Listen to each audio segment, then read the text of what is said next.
প্রিয় দর্শক, আপনাদেরকে স্বাগত জানাচ্ছি রতন তালুকদার লাইভে নিউ ইয়র্ক থেকে। ভারতের যে উত্তাল ককরোচ জনতা পার্টি আন্দোলন, 27 দিনের আন্দোলন 3 দিনের প্রক্রিয়ায় শেষ।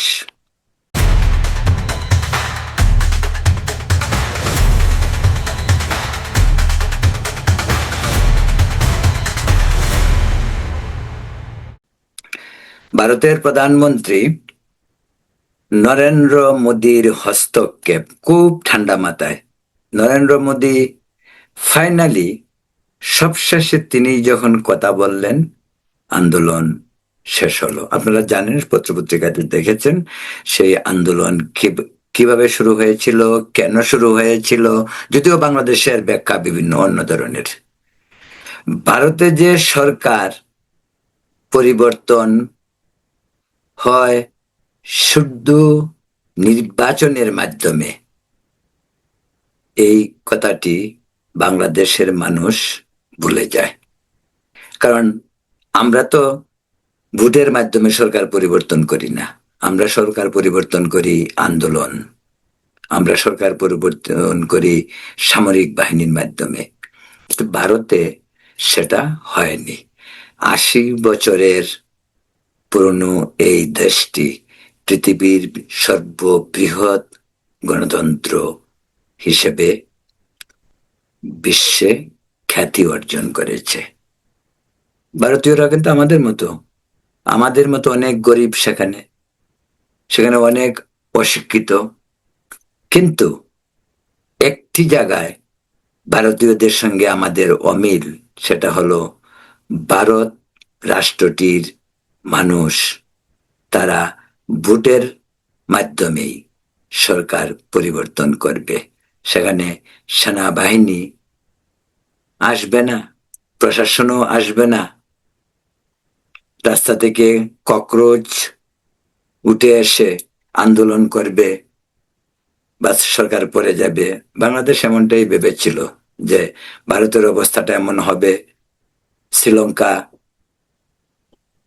নেপাল বা ইসের মতো হবে, বাংলাদেশের মতো হবে। যে কারণে বাংলাদেশ আশ্চর্য যে বিষয় নিয়ে ভারতীয়রা, কলকাতা থেকে আমার সঙ্গে বেশ কয়েকজন সাংবাদিকের কথা হলো, তারা বলল, বা আপনারা যদি নিজেরাও সোশ্যাল মিডিয়ায় দেখবেন, বাংলাদেশের কথা শুনে বাংলাদেশে তারা যে সমস্ত কথা, ভারতে আন্দোলন হচ্ছে সেই আন্দোলনে তারা পয়সা পাঠাবে, খাওয়া পাঠাবে, স্লোগান বলে দিচ্ছে আন্দোলন চালিয়ে যাও, এক দফা, বাংলাদেশের স্টাইলের স্লোগান, সেই শাহ মা যে সমস্ত কথাবার্তা, ওইগুলিও তাদেরকে শেখানোর চেষ্টা করছে। মানে হাসির ব্যাপার। বাংলাদেশের মমিনুল হক, এই যে হেফাজতের 501 নম্বর রুম, যার নামে বললেই সকলে চিনে, তিনি দেখলাম বায়তুল মুকাররমের দক্ষিণ গেটে বিশাল বক্তৃতা, জ্বালাময়ী। ভারতের ভাইদেরকে বলছি, নরেন্দ্র মোদীকে হটাতে হবে, আপনারা চালায় যান আন্দোলন, আমরাও আসতেছি, আমরাও দিল্লি অভিমুখে যাব। মানে এই সমস্ত ফালতু কথা বলে ওরা নিজেদেরকে পরে মুখ দেখায় কিভাবে? ওরা দিল্লি পর্যন্ত যাওয়া দূরে কথা, বর্ডার পর্যন্ত যাক না। আর ভারতের সরকার পরিবর্তন হলো কি হলো না, কি হলো তাতে বাংলাদেশের তো উল্লাসের কারণটা কি? মমিনুল হক সাহেবদের এনসিপির আরই সর্বনাশ।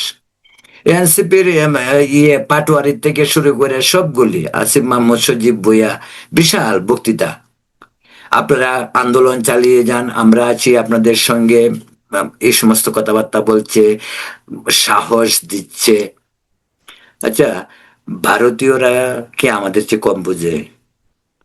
এই ভারত রাষ্ট্রটি কি আমাদের মতো সেনাবাহিনীর শাসনে নিষ্পেষিত হয়েছে?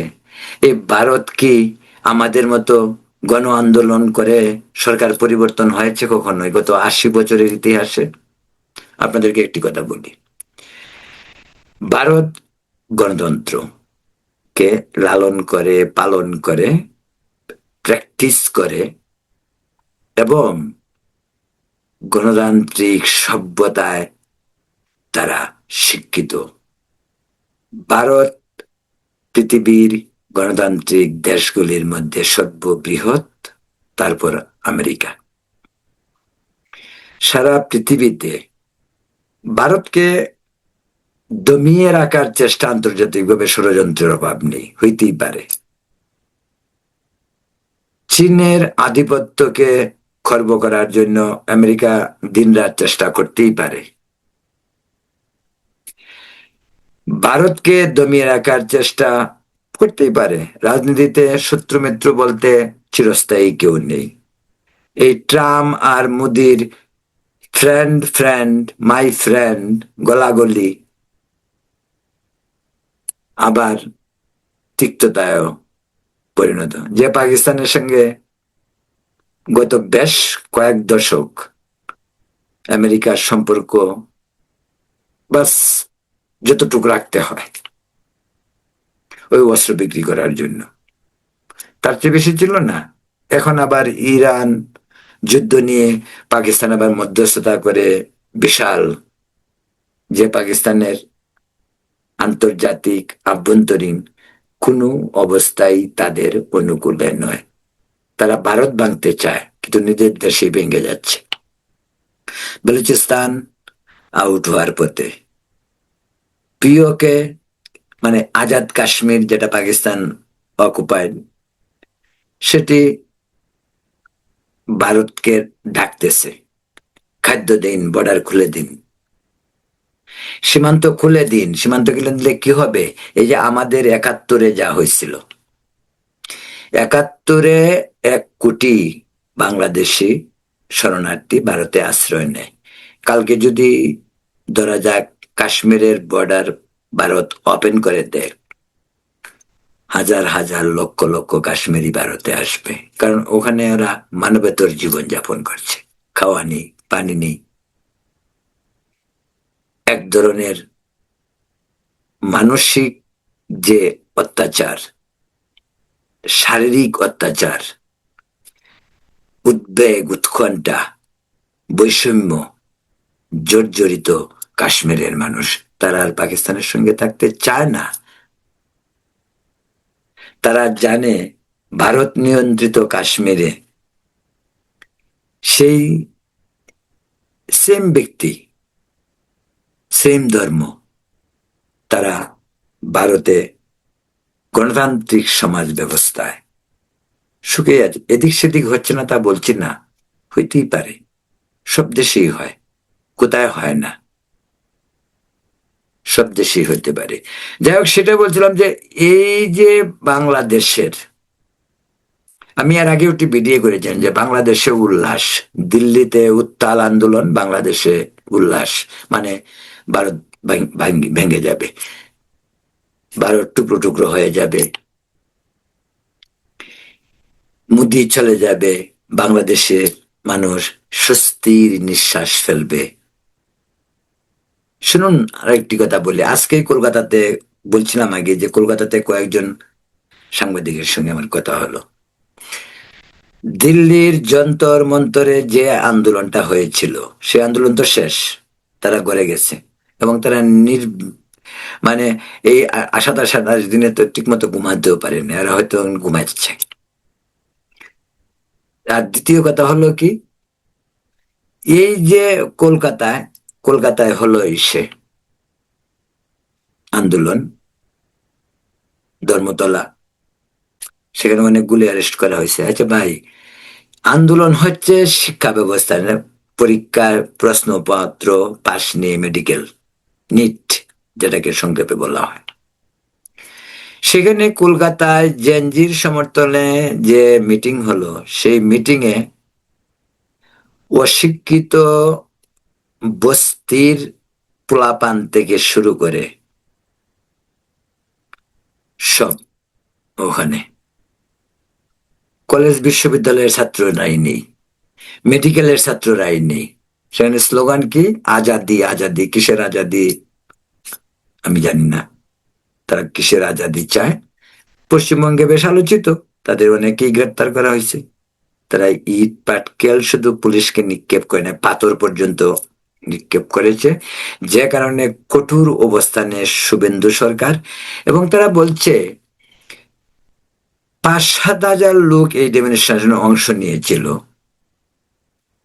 যারা একটি বিশেষ সম্প্রদায়ের। তাদের বক্তব্য, তারা যে ছবিগুলি দেখেন, যে বুরকা পরা, হিজাব পরা এই সমস্ত লোকজন এই ককরোচকে সমর্থন করতে গিয়ে একটি অজুহাত হিসাবে তারা ওইখানে গিয়ে পাকিস্তানের ফ্ল্যাগ পর্যন্ত তারা ওখানে নিয়ে গেছে। পাকিস্তানের ফ্ল্যাগ নিয়ে তারা ইনকেলাব, আজাদি এই সমস্ত কথাবার্তাগুলি বলছে। যদিও ইনকেলাব ভারতের লোকেরাও বলে, আমি জানি না আমাদের দেশে ইনকেলাব পিনাকি বাবুরা, ওই যে প্যারিসে বসে রয়েছে, পিনাকি আমদানি করছে ইনকেলাব, ইনকেলাবের নেতা বানাইছিল ওই যে হাদিরে। দেখুন, এই হাদি কথার প্রসঙ্গে কথা আসে। আচ্ছা দেখুন, এই হাদি কে আতাতীয় দ্বারা হত্যা করা হলো, কারা করছে? আচ্ছা ধরা যাক ইন্ডিয়াতে গিয়ে যারা ধরা পড়ছে তারাই করছে, তর্কের খাতিরে ধরে নিলাম। তাহলে তাদেরকে নেওয়া, তাদের নেওয়ার ব্যবস্থা করা হয় না কেন? হাদিকে যখন এর আগে ধরা পড়ার আগে তাদের চিৎকার কান্নাকাটির কোনো অভাব নেই, একেবারে সমস্ত এনসিপি গুলি। এখন হাদির এখন এখন তো ধরা পড়ছে, তো উল্লাস করে আনন্দ হওয়ার কথা যে খুনিকে ধরা হয়েছে। তখন বলেন খুনিকে নিয়ে আসার জন্য, তাই তো হলো। এখন কিন্তু হাদির কথা আর শোনা যায় না, কারণ কারণ তাদের উদ্দেশ্য তো হাদি না, তাদের উদ্দেশ্য নিজদের সুযোগ সুবিধা, সস্তা ভারত বিরোধিতা করে জনপ্রিয়তা অর্জন করা এবং নিজেদের অস্তিত্বকে বাঁচানো হইল তাদের সমস্যা এখন। তাই ভারত তো অজুহাত, ভারত তো উসিলা, ভারত ওয়েপন, ভারত একটা অস্ত্র। ভারত বিরোধিতা করলে মানুষ গিলে, যে কারণে এই যে পিনাকির প্যারিসে বসে যে কথাবার্তা, আরো যে তার দুস্তুরা কথা বলে, কথা শুরুটাই করবে ভারত দিয়ে, মানে ভারত দিয়ে শুরু, ভারত দিয়ে শেষ। এই হলো তাদের আলোচনার বিষয়বস্তু, তাদের আর অন্য কোনো আলোচনা নাই। কোথায় আমেরিকার সঙ্গে বা যে বাংলাদেশের দেশ বিক্রির চুক্তি বলেন, চায়নার সঙ্গে চুক্তি বলেন, মায়ানমারের এদিক দিয়ে করিডোর বলেন, সেন্ট মার্টিন চলে গেছে, তাদের এই সমস্ত নিয়ে কোনো চিন্তার কারণ নাই। তাদের একটাই চিন্তা ভারত। ভারত কি আমাদের কোনো অংশ নিয়ে গেছে? তা তো নেয়নি। ভারতের স্বাধীনতা কত বছর হলো? 80 বছর প্রায়। আমাদের 54 বছর। আমাদের স্বাধীনতায় ভারতের সাহায্য সহযোগিতা চিরদিন আমাদের মনে রাখা উচিত। কেউ মনে রাখবে না সেটাও পারে, এখন তো ওরা বলে ভারত নিজের স্বার্থের জন্য, বলতেই পারে। দেখুন, গণতন্ত্র বলেন আর একটি মানুষের বাক স্বাধীনতা বলেন, দুটো জিনিস কিন্তু একেবারেই সম্পৃক্ত একে অপরের সঙ্গে। গণতন্ত্র থাকলে মানুষ কথা বলতে পারবে, সে যে ধরনের কথাই বলুক, তার বিশ্বাসের কথা বলুক। গণতন্ত্রে মানুষ গা ভাসিয়ে চলতে পারে, উলঙ্গ হয়ে চলতে পারে না, উদার হয়ে চলতে পারে, সবকিছু করতে পারে, কিন্তু গণতন্ত্র কিন্তু একটা সীমাও রয়েছে। এই যে কলকাতাতে যে ডেমনস্ট্রেশন হলো, আপনারা নিশ্চয়ই দেখছেন ভারতের খবর সোশ্যাল মিডিয়ায়, ভারতের টিভি, ভারতের, বাংলাদেশে তো ভারত ভালো না, ভারতের টিভি ভালো। টিভি দেখতে হবে বা টিভির খবর দেখবে, কে কি বললো সেটির আবার কাউন্টার দিবে। ময়ূক রঞ্জন ঘোষ কি বললো লাফিয়ে লাফিয়ে, সেগুলি বাংলাদেশের মানুষ শুনতে খুব মজা পায়, তো না শুনলেই হলো। এই যে ময়ূক রঞ্জন ঘোষের বক্তব্য আমার শোনার দরকারটা কি? আমি যদি পছন্দ করি না, আমি তো শুনবো না। আমি শুনে তো আরো তার ভিউ আর বাড়াচ্ছি, তো ভিউ আর শোনারই দরকার নাই। ভালো লাগে না আমার, শুনবো না, মানে ওরা সব করবে। ওই যে যেমন ভারতের ডিম, চাল, ডাল, আলু, কাঁচামরিচ সবই খাচ্ছে, আবার ভারত বিরোধিতা করতে হবে। ভারতের বিদ্যুতে তারা আলোকিত হচ্ছে, আবার ভারত বিরোধিতা করতে হবে। এই যে আমাদের বাংলাদেশে মানুষের যে মনস্তাত্ত্বিক সমস্যা, এই সমস্যা কিন্তু মনস্তাত্ত্বিক সমস্যা। এইগুলি স্বার্থের জন্য করা হয়। ধর্ম উসিল্লা, ভারত উসিল্লা। আসল উদ্দেশ্য হলো নিজদের স্বার্থ সিদ্ধি। দেশপ্রেম নেই। বাংলাদেশের মানুষের সবচেয়ে বড় যে অভাব, সেই অভাবটি হলো দেশপ্রেম। দেশের ওদের কোনো দেশপ্রেম নেই। আবার পাশাপাশি ভারতে আসেন, ভারতের মানুষের তাদের দেশের প্রতি তাদের প্রেম আছে, দেশপ্রেম আছে। একটি ভারতীয় যুবকের সঙ্গে কথা বলুন, দেখবেন তো দেশের জন্য সে জীবন দিতে প্রস্তুত আছে। আমাদের দেশে দান্দাবাজ বাটপার গুলি কটা দেশের জন্য জীবন দিবে বা দিতে হবে? এই একটা আন্দোলন হলো মেট্রিকুলাসলি ডিজাইন, সব তো ষড়যন্ত্রের, এখন সব বেরোচ্ছে আস্তে আস্তে, সব বেরোচ্ছে, সব ধান্দাবাজি।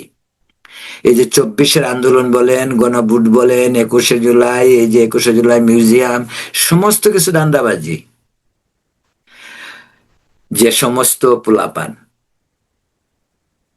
স্যান্ডেল কেনার পয়সা ছিল না, ওরা এখন নাইক স্কেচ পরে,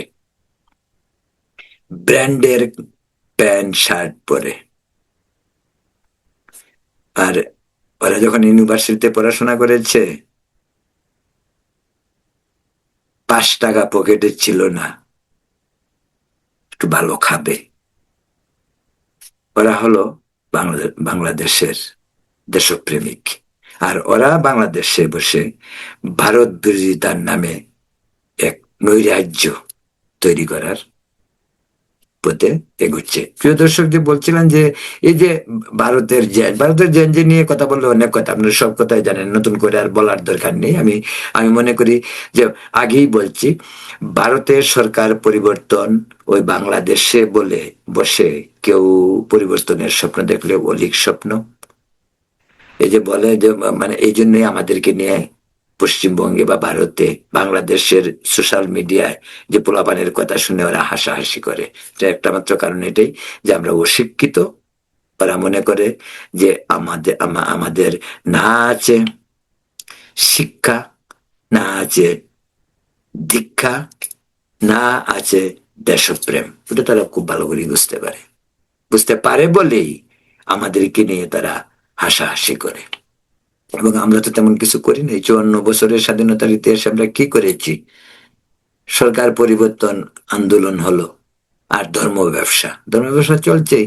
মাদ্রাসা, এতিমখানা, বলাৎকার, দর্শন প্রতিদিন ঘটছে নির্লজ্জের মতন। আমাদের হুজুররা দাঁত বের করে হাসছেন। আর এই অসহায় এতিম বাচ্চাদের, যারা এতিমখানায় বা যারা মাদ্রাসায় পড়াশোনা করে, তাদের উপর শারীরিক অত্যাচার, মেয়েদের উপর অত্যাচার। এমপি সাহেব ধরা পড়েন মায়া নিয়ে হোটেলে। মোমিনুল হক 501 নম্বর রুমে ছিল সোনারগাঁয়ে, জানেন। ব্যারিস্টার ফুয়াদ মায়া নিয়ে ঢাকার হোটেলে। ওরা আবার গলা ফাটিয়ে চিৎকার করে, ওরা আবার অন্যদেরকে সবক দেয়। প্রিয় দর্শক, যেটা বলছিলাম যে কলকাতায় যে জেনজির যে ডেমনস্ট্রেশনটি হলো গত দুদিনে, ছাত্রদের কোনো উপস্থিতি নেই, কলকাতার মানুষের উপস্থিতি কম। বিভিন্ন জায়গা থেকে আসা, বস্তি থেকে আসা রোহিঙ্গা সহ পাকিস্তানি ফ্ল্যাগ নিয়ে তারা আসছে ভারতের নিট আন্দোলনের অংশ নিতে ধর্মতলায়, কলকাতায়। এই হলো বাংলাদেশের অতি উৎসাহী মানুষদের প্ররোচনায় ভারতীয় মুসলিম সম্প্রদায়েরও একটি অংশ তাদেরকে প্ররোচিত করছে, অর্থায়ন করছে। যে কারণ হোল জিনিসটি কিন্তু বেরিয়ে গেছে। Excuse me. ভারতের এই জেনজি আন্দোলন, যেটা যন্তর মন্তরে দিল্লিতে শুরু হয়েছিল, এই আন্দোলনের পর পর কিন্তু অনেক বিষয় উদ্ঘাটন হয়েছে। ভারতে যে সমস্ত বিষয়গুলি ভারত আগে খুব কঠোরভাবে দমন করেছে তা নয়, এখন যেটা বিদেশি ফান্ডিং এনজিও গুলিতে ভারত কঠোর হচ্ছে। কোথায় থেকে পয়সা আসছে, কে পয়সা দিচ্ছে, পয়সা কোথায় যাচ্ছে, কি কাজে ব্যয় হচ্ছে, হিসাব দিতে হবে। এনজিওরা পড়েছে মহাবিপদে। ডিপ স্টেট যেগুলি বলা হচ্ছে, ডিপ স্টেটের কি কাজ? ডিপ স্টেটের তো কাজে এটা তৃতীয় বিশ্বের কোন দেশ উন্নয়নের পথে এগিয়ে যাবে তাকে বাধাগ্রস্ত করতে হবে। কিন্তু ভারতের মতন এরকম উদীয়মান শক্তি, পরাশক্তি, অর্থনৈতিক শক্তি, তাকে পর্যন্ত দমন করার জন্য ডিপ স্টেট বা এই যে এনজিও গুলি তৎপর। আমাদের দেশে তাই গণনা ঘটেছে। আমেরিকান পয়সা, ডক্টর ইউনুসের মেটিকুলাসলি ডিজাইন, আন্দোলন হলো, শেখ হাসিনা চলে গেল। এখন বাংলাদেশের মতো প্রায় 30টি দেশ নিয়ে এই ভারতবর্ষ। এখন বাংলাদেশের বায়তুল মুকাররম মসজিদের পিছনে বসে কেউ যদি চিৎকার করে, মোদীকে আলটিমেটাম দেয় যে মোদীকে পদত্যাগ করতে হবে, ছাত্রদেরকে বলা হয় আপনারা আন্দোলন চালিয়ে যান, আমরা আছি আপনাদের সঙ্গে, বিষয়টা হইল এই ষড়যন্ত্র চলছে। এর পিছনে জঙ্গি, মৌলবাদী, তাদের একটা স্বপ্ন রয়েছে, যে স্বপ্ন ইন্ডিয়ার 7 সিস্টার নিয়ে তাদের মাথা ব্যথা, ঘুম নেই। ভারতকে হিন্দু রাষ্ট্র থেকে মুসলিম রাষ্ট্র বানাতে হবে, সেই প্রক্রিয়াও চলছে। এবং এটিও সত্য কথা, আমি নিজের চোখে নিজে দেখেছি পশ্চিমবঙ্গে হিন্দু মুসলিম এই দুই সম্প্রদায় কত সম্প্রীতির মাঝে বসবাস করে। গন্ডগোল হয় সেখানে, হইতেই পারে, কিন্তু তার বলে কি গন্ডগোল বা তারা, তারা যাক বলা হচ্ছে বৈষম্যের শিকার, তারা কি কেউ বাংলাদেশে এসেছে? বাংলাদেশ থেকেই তো যায়। ভারতের কোন মুসলিম ভারত থেকে প্রতারিত হয়ে, নিগৃহীত হয়ে, বৈষম্যের শিকার হয়ে কি বাংলাদেশে এসেছে? এমন কি 2টো, 5টি, 10টি পরিবার উদাহরণস্বরূপ দেখানো যাবে গত 54 বছরে? উত্তরটা হলো নো। ভারত থেকে মুসলিমরা কেউ বাংলাদেশে আসে না, পাকিস্তানে যায় না, কারণ তারা দেশপ্রেমিক, তাদের দেশপ্রেম আছে।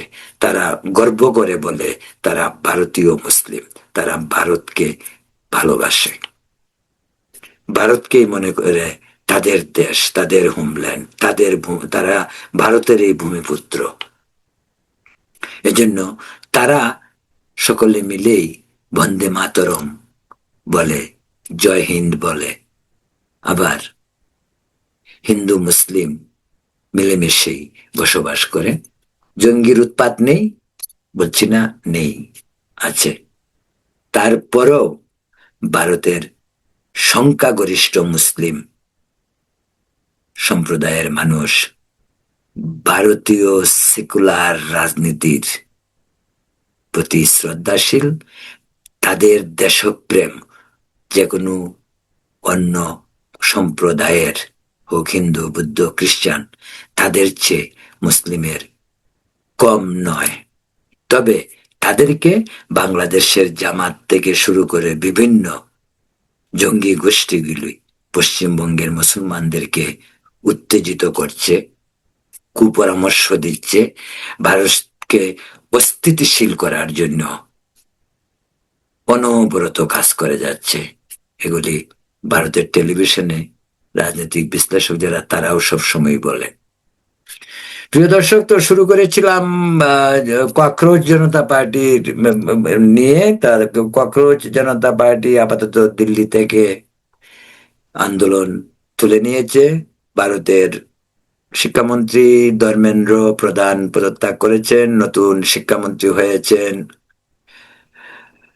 গম্ভীর না, নতুন শিক্ষামন্ত্রী হয়েছেন যিনি, তিনি যোশী। আমার প্রথম নামটা মনে মনে মনে হচ্ছে না, মনে আসতেছে না। তার লাস্ট নেম হলো যোশী।